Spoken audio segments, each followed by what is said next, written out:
how to get it up onto my log bunks that I'm going to use to mill it. This one, I'm done. I could mill maybe a small piece of wood out of it, but honestly, it's much thicker at this end than it is at that end. So I'd probably wind up having to lose half of that. That gives me a 5-foot long board. I can't really do anything with that.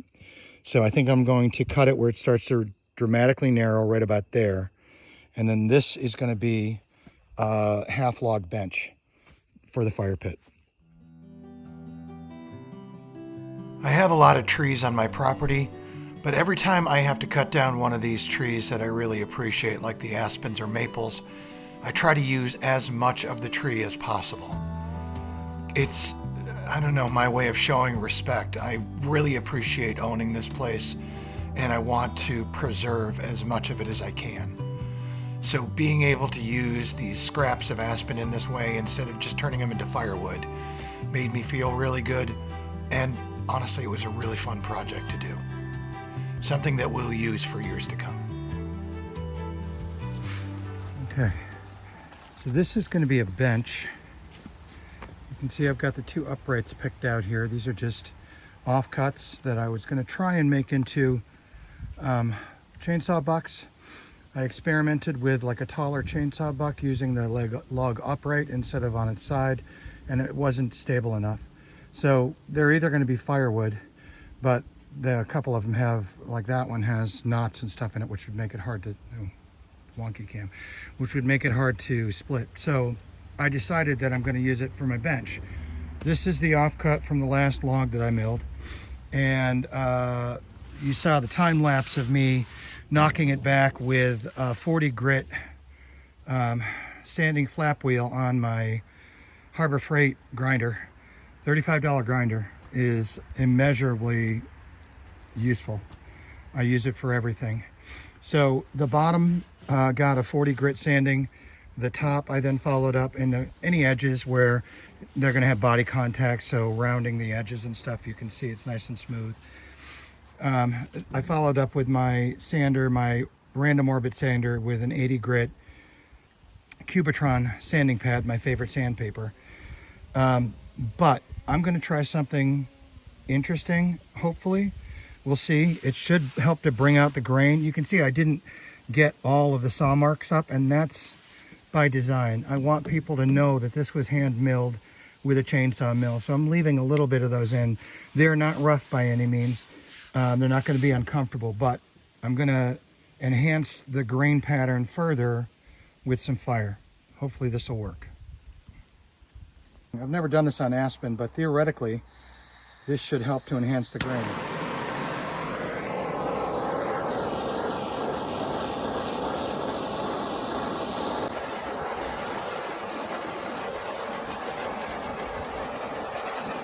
Okay, so there's a range that you got to hit to get the fire right. Right about there.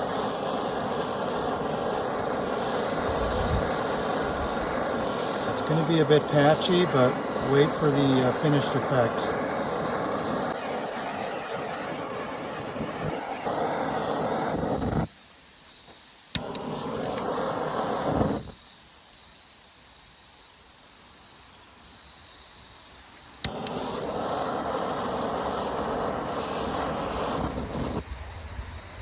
Okay, this is not the torch for this.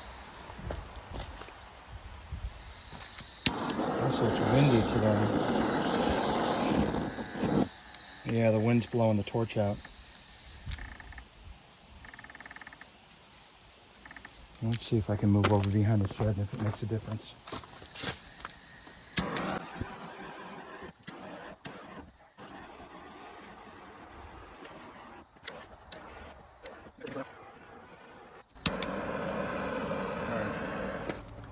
It works better when the tank is upright. So let's try this.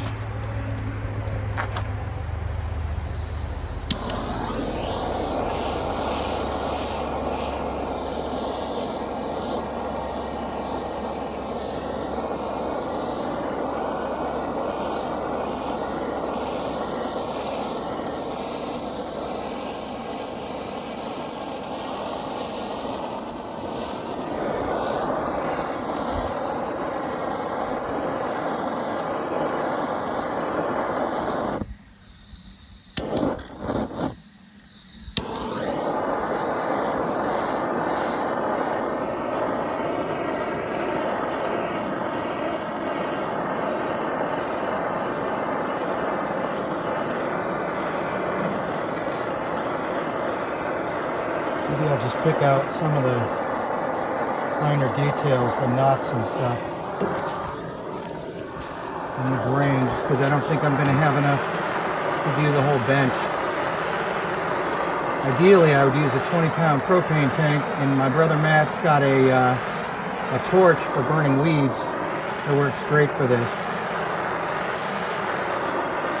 We're not show sugi bonding here, we're just trying to add some character to the bench by picking out some of the grain pattern.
All right, now that I've added a little bit of color to the wood so it's not quite so monotonal, I'm going to go back and sand back some of this. And what it should do is it should leave the dark in the lower parts of the groove if I don't hit it too hard, and just take off the top layer, and it should bring that grain out even more. That's the theory anyway. We'll find out. I have to run the generator, I apologize. I'll throw some music over or something so you guys don't have to listen to this.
So I'm not sure if that's exactly what I wanted or not. It's got more interest, that's for sure.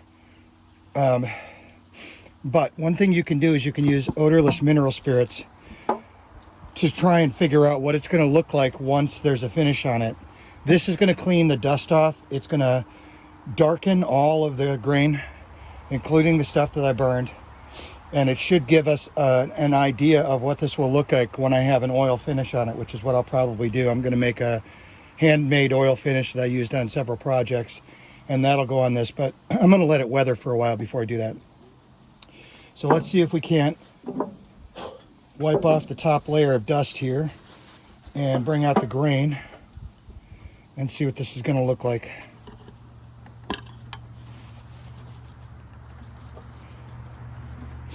Just got a paper towel here and some odorless mineral spirits I'm going to liberally apply to the paper towel. Never dispose of this in a garbage can in an enclosed area. This stuff can spontaneously ignite.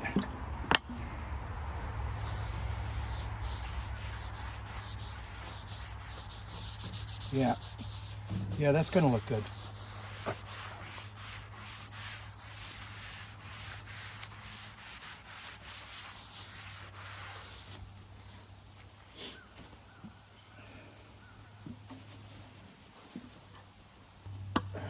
Should have closed the can.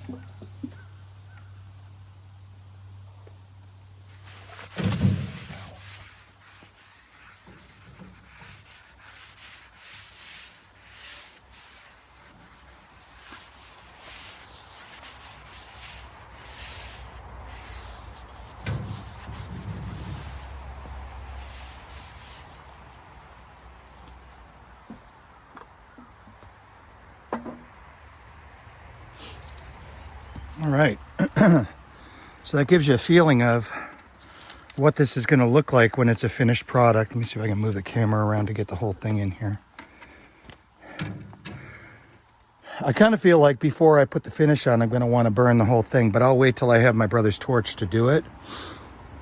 This does pick out, though. You can see it picks out the knots and the grain, and that's really going to make it pop. The oil finish will help a little bit, but I think darkening it is a good idea. So next I gotta scribe those so that they fit perfectly around the bottom of this log. And then those I'm just gonna leave the bark on. They're gonna be raw because they're gonna be sitting right on the ground. So this is literally leftover scrap wood. And so I'm gonna try and get this done in a minimal amount of time and make a nice, comfortable bench. It doesn't have to be perfect. It's going to go by the fire pit, and I imagine after 5 to 10 years, I'll toss it and make another one. It's not like I don't have enough trees here. All right, I'm going to try and capture this. It's going to be a little difficult because my hands and stuff are going to be in the way. But in order to scribe the shape of the log onto the shape of the stump, I'm using a homemade scriber that I built here. You can see, is it? Yeah, it's in frame. So you can ignore the bubbles. I built this to practice log cabin building in my backyard in Florida. So this is kind of a mock-up of, I think they call it a Starrett scriber. But so we really don't care about it being super level, as long as it's close enough to match the profile. What I'm going to try and do is nestle the one of the feet right up against the back of this. There's not enough room on the front here, so I'm going to try and nestle it right up against the back of that knot. And then once I get it, I'm going to try and roughly figure out where the center of this log is on both ends, and then I'll mark that. Now this pencil that I'm using is a special pencil for log building, and it works better on wet wood. So I've just got a paper towel with some water on it, and thinking about here is about the midpoint. So I'm going to try and mark a line on here. I want to make it long enough that I can see it on both sides of that stump that I'm going to put up here. And then I'm going to rest the stump on here. That's pretty close. It should be over here, but that's all right. I can sand this off later. I'm going to assemble it after I clean it all up. I'll rest it on, and then I'll use this to essentially just follow the shape of the log and trace it onto the side of the stump on both sides. And you can see how, even though there's a knot here, because I'm following the shape of the log and because I left a big enough gap on those little notches I cut in, it'll be able to straddle the knot, and then I can scribe the exact shape of the knot, the profile, onto the log. So when it fits, it's going to be an exact fit or close enough. That's the theory anyway, so let's find out.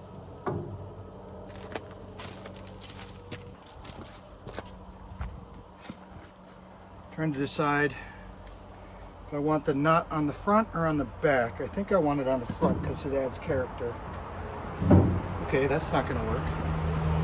Let's see if we can get this a little more stable here. I'm going to have to move the camera. That's going to be more stable, but I'm going to have to move the camera so that you guys can see what I'm doing. So give me a second to get this lined up, and then I'll move the camera. Yeah, I kind of like that.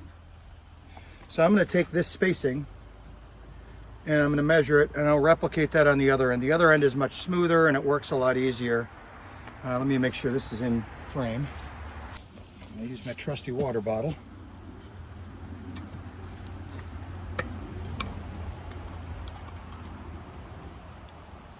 Again, this is not special, it's just water. The pencil is a water reactive pencil. So it's kind of odd. It seems like a wax, but it's not a wax. But it's specifically designed for log home building so that you can get these pencils, and then they make a very noticeable mark on the surface of the log. Now this is a dark surface. I didn't peel it, so we'll see how well this works out. I'm going to set the scriber to the deepest part of this notch that I've already got cut in here. So I need to find out that deepest part. Loosen it up a little bit.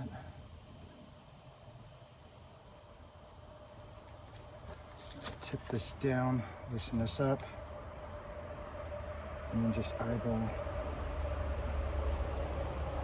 right about there. You'll see why in a second. Now that I got that deeper, I'm going to drop it just a hair, like maybe 1/8 of an inch more, 1/16 of an inch more. Try and center the notch on the line that I made. And now I'm going to scribe up, theoretically,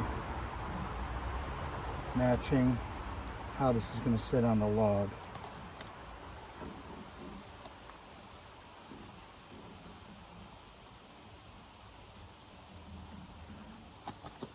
So did that make a mark? Made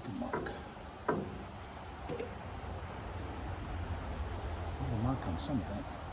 I made a mark there, I just couldn't see it. Right, let's try that again. Okay, there it is. I may have to cut this.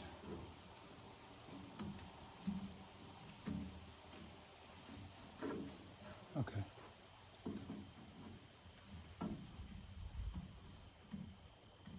Okay, good. That's good enough. Let's do the other side.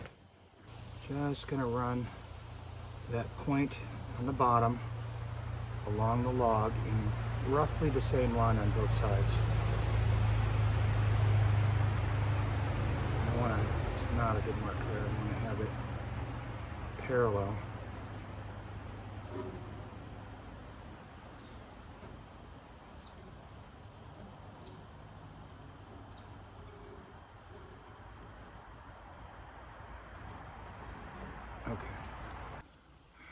So hopefully you can see how this line comes down. The bark is flaky, but that is the shape of the log underneath it.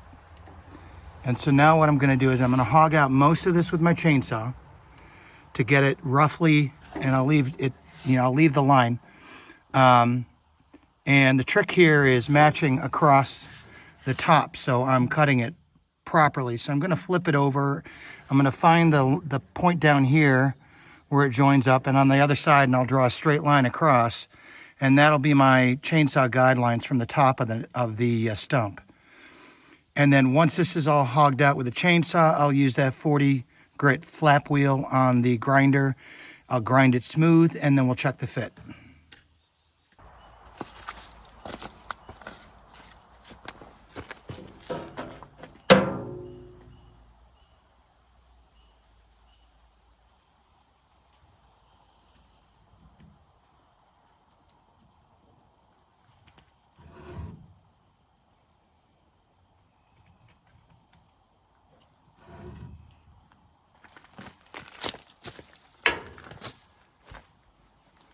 Probably shouldn't be doing this on the log itself. Could alter the shape, but it's pretty close right there. Right. So now we'll connect those lines.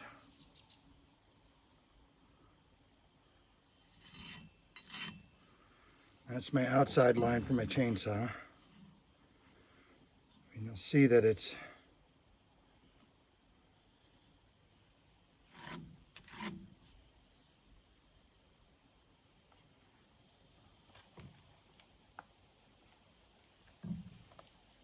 okay.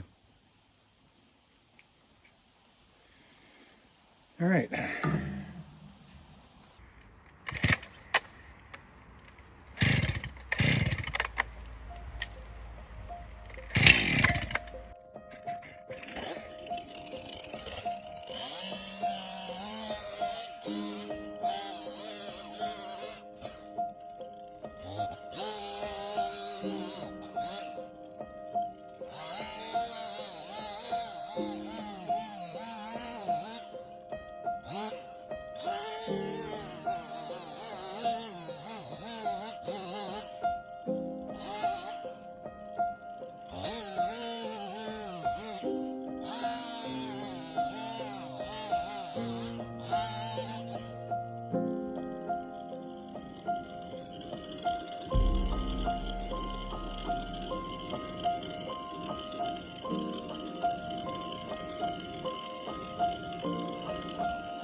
All right, so that's very rough. Let's see if we can clean it up a little bit with a chisel.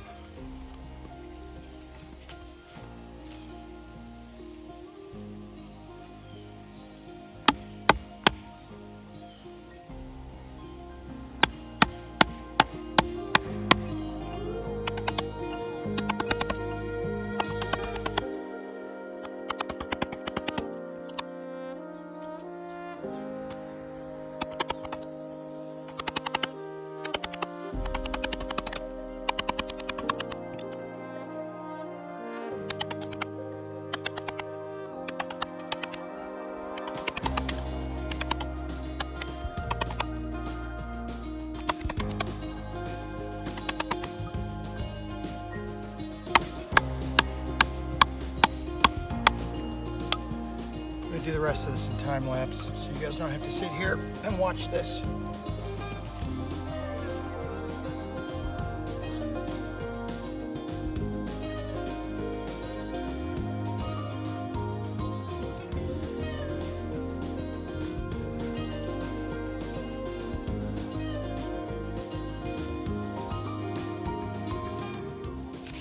All right, let me show you where we're at now. So I tried chiseling it out. I forgot when I told you that I didn't choose this piece of wood for firewood because there's so many knots. It also makes it a pain in the butt to chisel. But it's pretty close. You can see, hopefully, how tight it sits down on there. Now I need to finish shaping it with the flap wheel on the sander or the grinder. So I'm going to do that now. All right, this is a helpful technique. I don't know if you guys might know about this already, but I've got it close, but it's just not quite sitting down in there.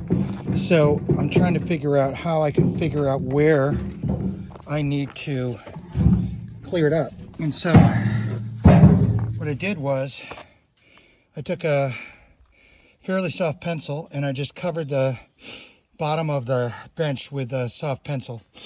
And you can see those pencil marks transfer to the inside. So now I know it's this area that's causing me the problem, which makes sense. I didn't really clean it up as well with the grinder as I should have. So I'm going to knock that back and then test it again. It is not a perfect fit, I just put this one up here. So this is where it started. Just a simple V notch that's not even close. And then most of the wood is sitting up on top. And then this is where we're at now. Is it a perfect fit? It's not.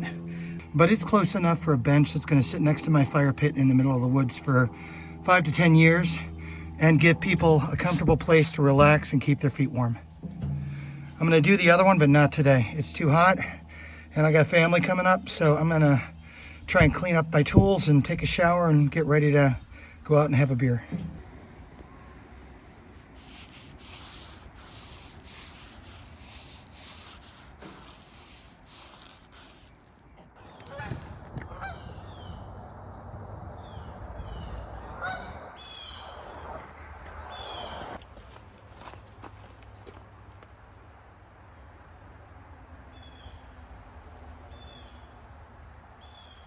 Two and a half.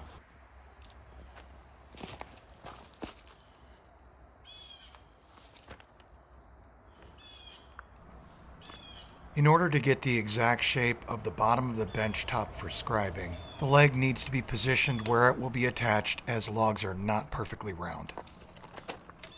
That way, in theory, the scribe will be an exact match to the log.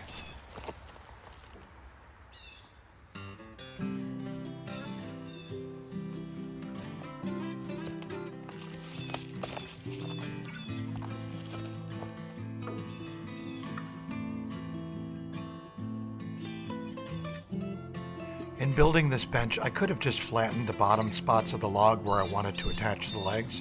It would have been much simpler to do that and then just get some flat top stumps and screw them on and call it a day. But skills like this, scribing one log onto another, are going to be super helpful when I start constructing buildings out of round wood. So keeping practice on these skills, making sure that they're sharp when you need them, is important. Especially if you can do it on a small project like this, where the impact, if it goes wrong, is relatively small.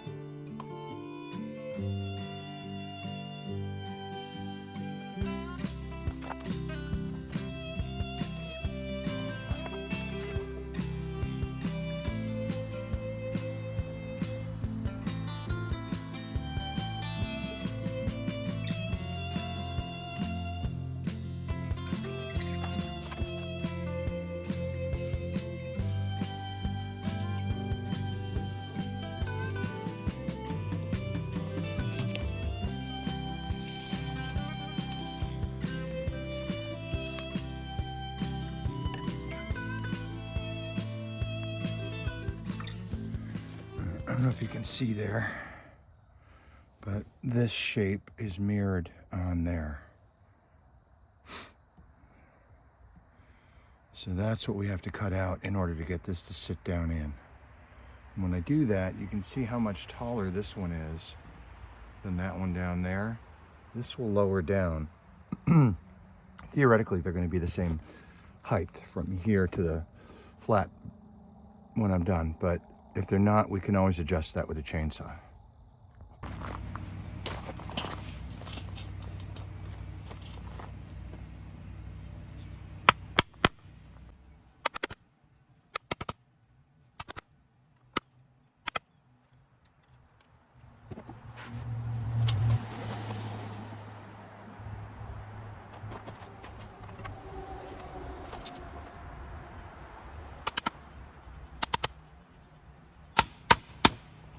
This will give me a pretty clear line where I need to chainsaw to. And you'll see when I flip this over, this is why you can't just generalize and do the same shape on both sides.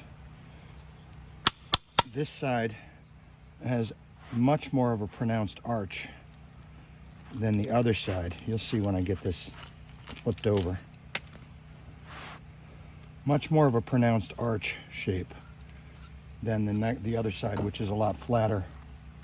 So you have to kind of scribe it to the exact, I don't want to say that's too steep. I'm going to notch that out. It may not fit exactly right, but it has to just be pretty close.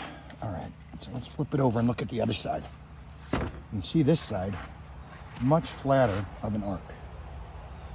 Not nearly as steep.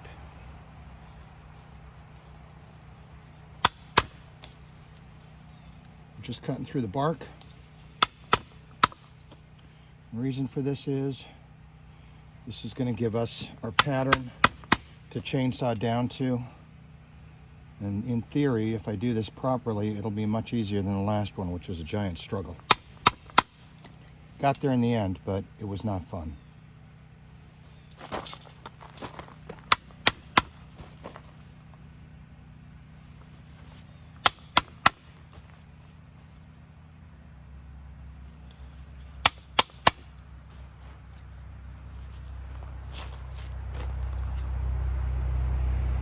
Slip the chisel up underneath the bark and pry it off. This aspen bark comes up pretty easily, especially when you're doing small sections like this and not peeling an entire log. Good, that side's done. Moving on. It is about 7:50. No, Cooper. Not your stuff. It's about 7:50 a.m. I'm charging the battery for my Makita impact driver right now.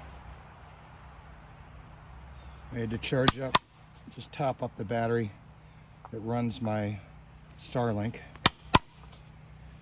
So since I had it out, I might as well charge up the drill batteries that actually went dead last night when I was replacing the countertop in the kitchen.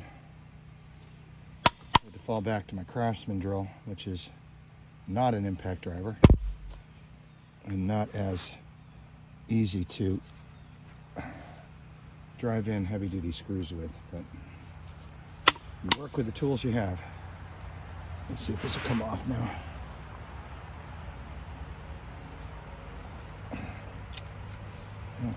Some sides it's easy, some sides not so much. I might need to do a little more work here.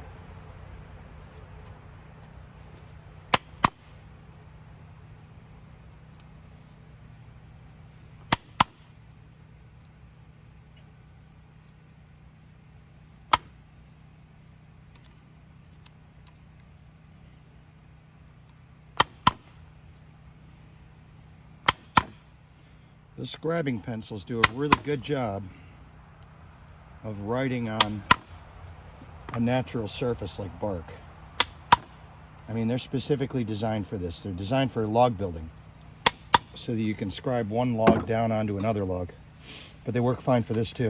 Anywhere you got to draw on the side of a log, those are the pencils. I'll see if I can put I think I got them on Amazon. If I did, I'll try and put a link in the description. If you want to try this. It's a fun project, especially if you've got the wood for free. If you're not having to buy logs and you can just go get them off your property and you got a few hours, this is a fun project to do. Now I can clearly see the line where I need to do my chainsaw marks. Here and across here.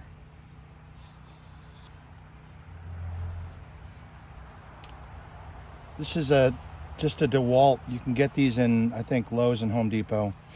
It's just a DeWalt framing, 1-inch wide framing chisel. It's got an edge, a bevel on both the tip and the edge here. This makes it difficult to use if you're trying to do fine work.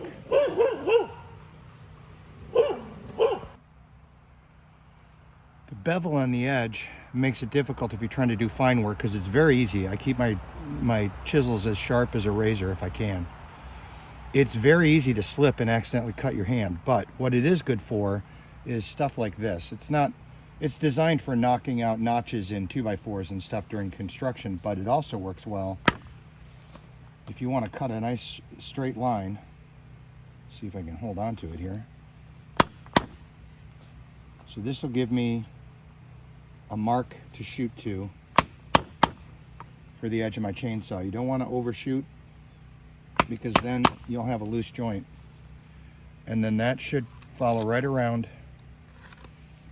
I'm actually going to define the edge of this a little bit better, because then when I get down with the chainsaw, the saw teeth are really rough. They're not a fine cut instrument.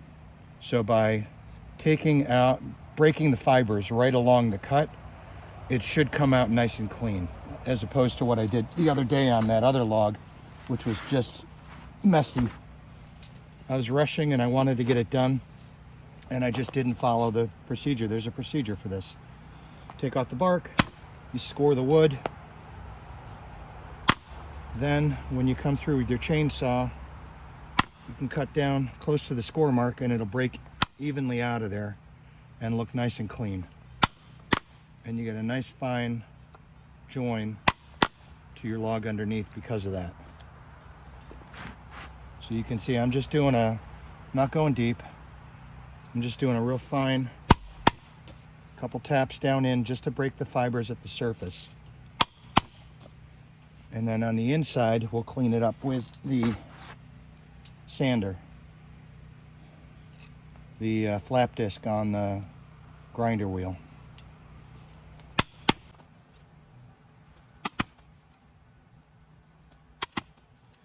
How is this bark going to age? I don't know. It could be okay. It could be all riddled with bugs when I come back. We'll have to see. This is all an experiment, and all it really cost me was a little bit of labor and a little bit of time, because these are all offcuts from a tree I was using for other things, milling up into boards and getting out of my way so I can have a good satellite signal. So it doesn't really cost me anything. And what else am I going to do sitting in the middle of the woods? I got projects around here, but this is one of those things that it's kind of fun. Don't have to think a whole lot. There's, steps and stuff that you have to follow, but once you know those steps, it's kind of almost like whittling, on a larger scale. It's a nice exercise that frees your mind, and at the end of it, you have a nice, useful bench. Okay, so I got it to this stage. Sorry, it's a lot of work. Got it to this stage using a couple of tools. Chainsaw hogged out most of the stuff. I sharpened my chain. The chain was really dull, which is why I was struggling so hard yesterday on the other one. But I sharpened the chain up. That worked.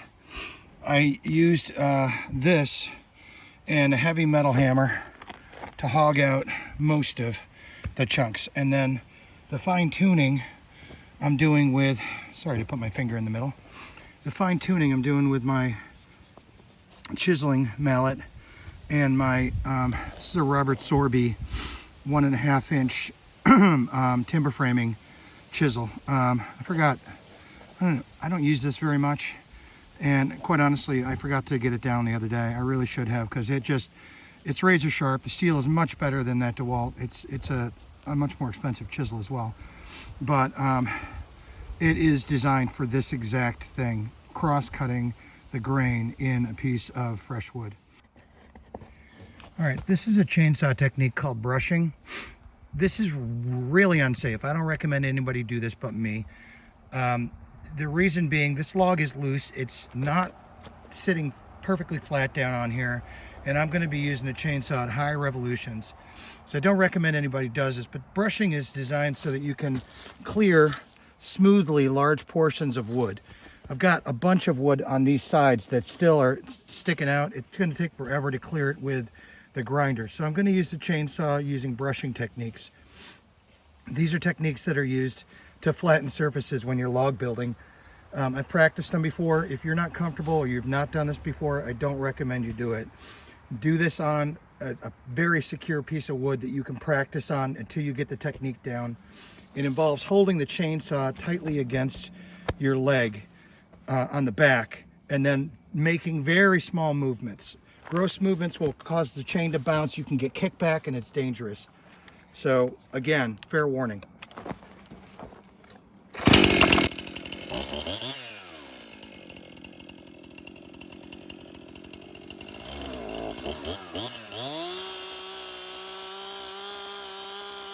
I'm just using the tip of the chainsaw bar here and touching the wood as lightly as possible. You hold the chainsaw tightly against your hip and you use very, very small motions to sweep it back and forth across the wood. As you can see, it actually does a very good job of getting a super fine surface, but you have to be cautious, and it's much safer if you have this log securely attached to something while you're trying to do this. The slightest mistake and this chainsaw could kick back and hit me.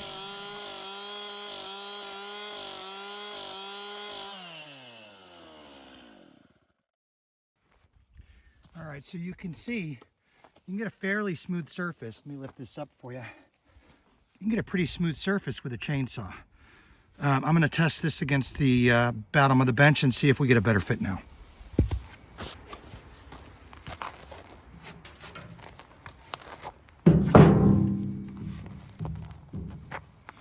We still have a ways to go. I may have gone a bit overboard with that, but it looks like it's mostly still through here on the sides here. So I'm gonna get those out of the way a little bit and then we'll try this again. Okay, so you can see here now, that is a much tighter fit. Is it perfect? No. The other side's not perfect either. This side needs a little bit more work as well.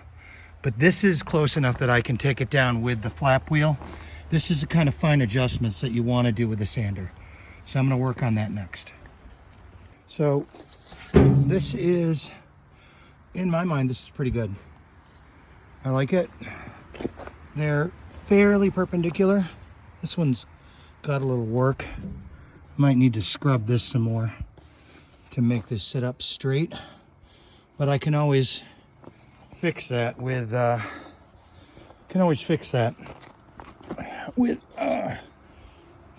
chainsaw.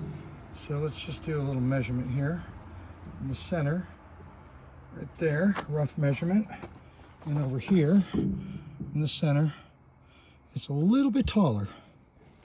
It's also a little bit leaning out, so I'm going to try and correct that, and I'll be back. Okay, so I have my center line this way. What I need to do is I need to figure out how I can drill 2 holes perfectly in the center of this log, right, to support the weight of the bench, slightly offset. What it needs to be, though, is in the center of this line, the middle of this line. So I can measure that. Do this one-handed. And we can see we've got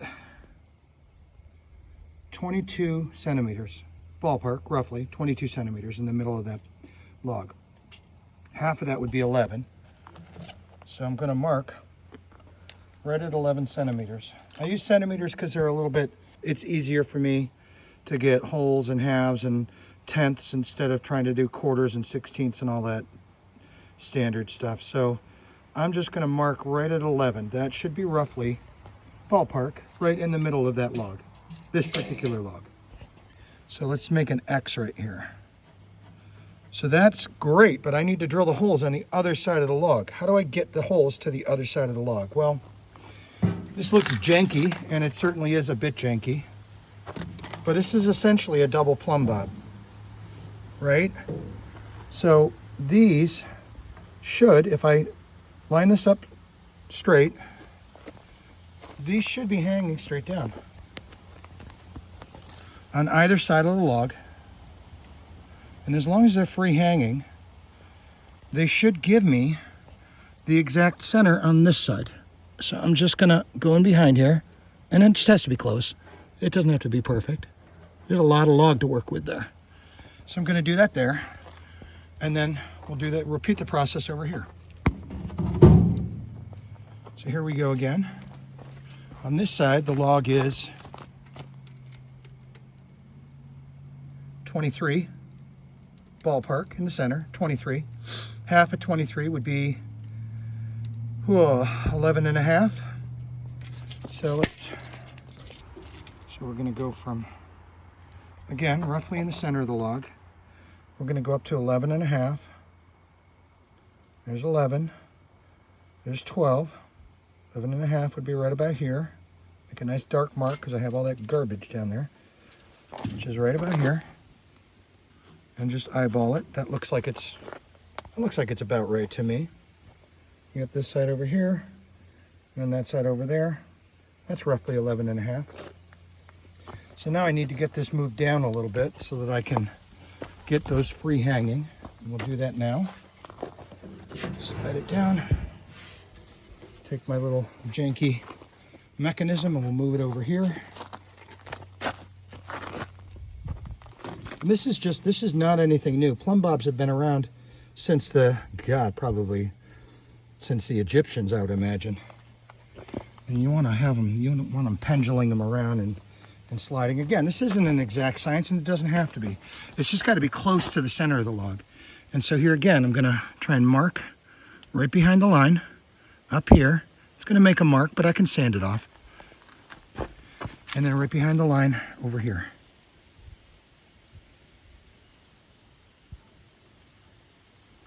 Okay. Now when I flip this over, I should be able to score a line across and then just ballpark out where I want to drop my screws in. I've got some 7.5 or 8-inch long Timberlock screws. I'll put 2 in on the other side. I'm going to countersink them using a Fastener bit, which is a big round bit. And then I'll fill the holes just like I did with the pins on the picnic table where I had visible screws. I'll fill those with pins, glue them in, and then sand everything flat, and it'll be finished. All right, it's getting a little dark here, but I think you can see there's the lines. I connected those 2 points, straight line right across, and if we follow that around, that is roughly in the center. And over here, same thing. Straight line between the 2 points, we follow it around, and it's roughly in the center. So I think that's actually going to work out really well. Now what I'm probably going to do, I'll measure this off, figure out the total distance, split it, and then split it again. And then that's where I'll put my screws. They should straddle the distance really well. The pins will look nice and even, and we'll have a completed bench. All it'll need is some finishing.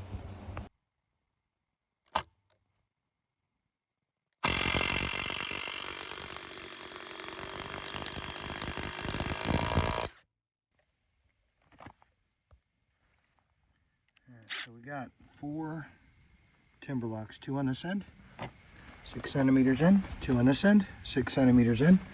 Nice even spacing. I'm working in the dark here, as you can see.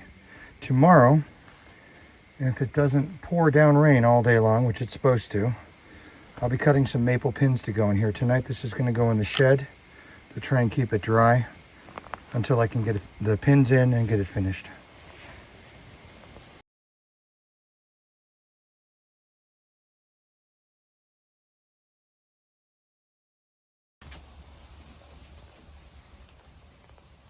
All right, it is a wet, rainy day out.